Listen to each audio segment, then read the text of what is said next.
Basically, for the 699 reporting class this summer, we just tried to come up with a common theme. And knowing that World War I ended 100 years ago, and knowing that our football stadium is a World War I memorial, and knowing that our football stadium is currently in the news for future renovations, I thought, well, this would be a great idea. We'll just find things that happened 100 years ago, tie them into World War I, and then tie them into what's happening today. We took a field trip to Kansas City to the National World War I Museum and Monument, and I think the students had a good time there, getting to go around the museum, talk to the curators, find out a little bit more about the war in general, but then also find out some of the specifics. So, I'd say before this class, I haven't really thought about World War I since probably middle school when I learned just about generic history. I think I learned a lot that this war has made a lot of impacts on our industry, like technology-wise. I've learned about all the innovations and inventions that originated in World War I and came out of it, like barbed wire, mustard gas, things that I didn't know originally came from there. Even just the involvement of women in World War I and PTSD originating from there as shell shock. I just didn't know it came out of that war specifically. you didn't know before. I think the biggest thing I learned about World War I is just kind of the nature of trench warfare and how trench warfare was kind of a segue from wars from older times to basically the modern wars now. So in World War I, you start seeing new technologies that are basically becoming what is used in war today, and just a lot of like what becomes of modern war.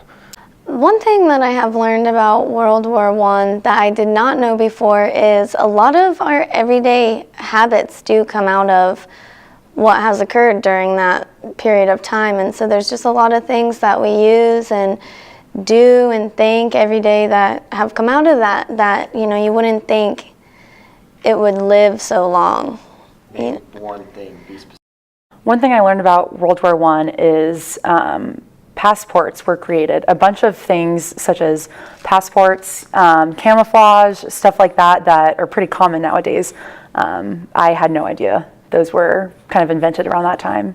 Each student ended up picking one particular area of World War I and researched it for 6 or 7 weeks and found out how it could relate to today. We looked for sources that were relevant or could be experts on how the innovations and the things that happened 100 years ago affect students today.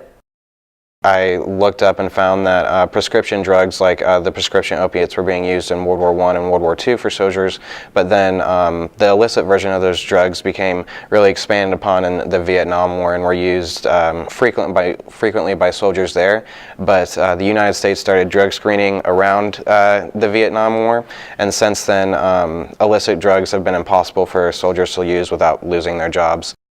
So what I want to go through with passports is essentially how people would go from country to country and keep their personal paperwork versus how we've kind of transitioned into it now. And some of the things that I've learned from that research is there really wasn't a whole lot of any kind of paperwork that you had to do. Essentially, ships would just make a list of their passengers and the king or queen would sign it off, and that was your way in. As a journalist, that's what I'm interested in, is the cross sections between popular culture and politics. Obviously war is a huge part of that, and looking at those things in conjunction with one another and how it impacts society during that time. Even if you were at home, Flanders Fields, the poppies, they didn't have a symbolism then. That's something that's kind of evolved over time, and it came from that war. So even though that's something that has a big impact today, that's not necessarily what was happening then. So I'm kind of focusing on women and their role in World War I, and kind of what they did has really changed today. In the military, a lot of stuff from World War I is still kind of coming up, and a lot of issues that they've had kind of dates back to World War I and kind of their limitations of women. Passion is sports, so when I was put up to the topic of what I should do for my story, Memorial Stadium was the thing that first came to mind. I didn't really know that Memorial Stadium was a World War I memorial until this class, and I think it's very interesting. Because history repeats itself. I think that even going to the World War I museum, we saw things that we see now, or repeated like propaganda and posters, or trying to get things that came from the government or people trying to sway just from posters that you have had no idea came from a certain entity or a certain group to sway your opinion one way or the other.